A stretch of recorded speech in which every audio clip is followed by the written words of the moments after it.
Hey guys, what's up? It's Pluto here, and just before I bolt everything together, I just wanted to do a sort of recap of upgrades that I made to my desktop.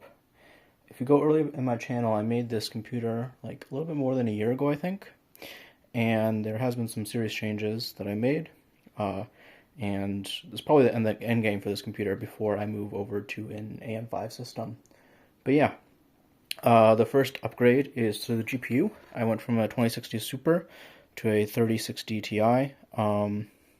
This was the cheapest one. It is a light hash rate version, but this is mostly for gaming and for hardware video encoding for OBS on my desktop and for some occasional local LLM usage through Olama. Yeah, no complaints besides the fact that it's a plastic backplate. But otherwise, yeah, I kind of like it compared to my old 2060, just because I went from a gray and white card, to a black card with a little bit of white lettering. This whole build kind of moved over to a very blacked out sleeper build type aesthetic to it. For the CPU cooler, I went away from the AliExpress Special to a Arctic Freezer 36 Black. This had very good reviews on it. It was between this and the Peerless Assassin. I think the Peerless Assassin does a bit better for AMD systems. The Arctic one is a bit better for Intel ones because they include a contact frame for the heat's better for the Intel CPUs. But I really like the aesthetic of it and the fans, and it sort of went into my upgrade for the fans, which also got rid of the AliExpress fans and moved over to the Arctic P12 Maxes. I went from a one fan setup where I just had the CPU cooler and then one exhaust to a four fan setup. I kept the exhaust fan, I added a top exhaust fan, and then I added two very low RPM intake fans for the GPU. This is because there's a little mesh filter at the bottom, and so I wanted to feed the GPU some fresh air without, the mesh filter getting in the way of pulling in fresh air. Because otherwise, if you don't have like these intake fans at the bottom, you just recirculate the air that's already inside the case, since that's like the passive least resistance. If you just have these fans at very low RPM, you kind of pump in fresh cold air that the GPU can then like suck up and take and use, instead of just pulling the easy, say hi to my cat, the easy to access hot air from the case. And so yeah, the great thing about these ones is that they're 0 dB, like very low RPM. And so basically I have the fan curve set up where it's like, for very low temperatures, it's basically the bare minimum spinning. As soon as the system temperature goes up a little bit, it just goes up to the next stage of the fan curve and just sits there. While these two exhaust fans kind of ramp up as the CPU and GPU heat up. For the power supply, I didn't really need to upgrade, but I thought since I have a more, I don't want to say power hungry card, I was thinking about getting the new Intel GPU, and that's probably why I want to upgrade. And just because I was having issues with coil whine when I was using local large language models, and so I just wanted to eliminate all sources of that.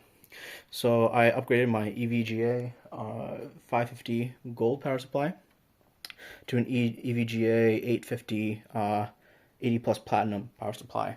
And so the entire idea is like I have way more than enough power.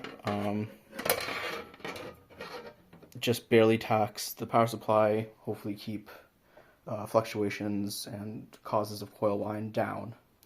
Even though you're always going to have coil whine with LLMs, it's just the way that the workload is compared to gaming as a workload for the GPU. So I went over fans, I went over GPU, I went over CPU cooler.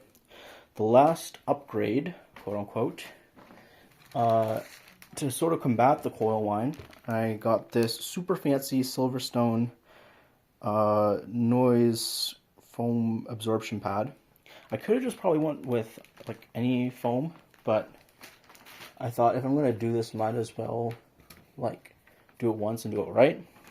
And so I do have the Asus Prime AP201, and so it was already blacked out. There's like no difference in terms of looks. It's just really in terms of airflow.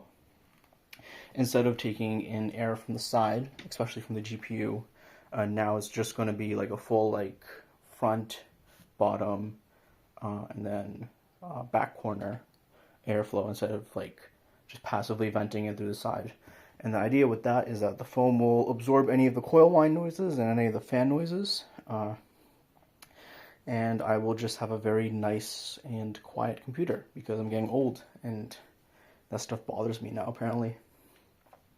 I showed you my new cat, so the last thing is, instead of keeping it right on the floor, I have this very nice oiled piece of wood. This is not an upgrade, I just like the aesthetic of it. I just took a knife, took a little slab of wood I found in the offcut pile in Lowe's and just oiled it up so it looks nice and just rounded it off. And so PC sits on there. And yeah, I might do like a final shot during gaming for full load to show you guys how quiet and nice it is. But this is probably like the final build for this desktop. And hopefully I won't have to touch it for 2 years, 3 years. And then by that time I can move on to AM5 or AM6. But yeah, it's just a little update since one of like the first videos I did on the channel was the build of this computer. As I moved to Seattle and needed a new desktop. So hopefully you guys enjoyed the little update tour. I'm probably going to do one as well for my car, but that might have to be when I come back from Boston. And that one's a lot less sexy than, you know, having all these cool tech boxes around. But that's also another sort of like overview tour, maintenance type thing that I want to do.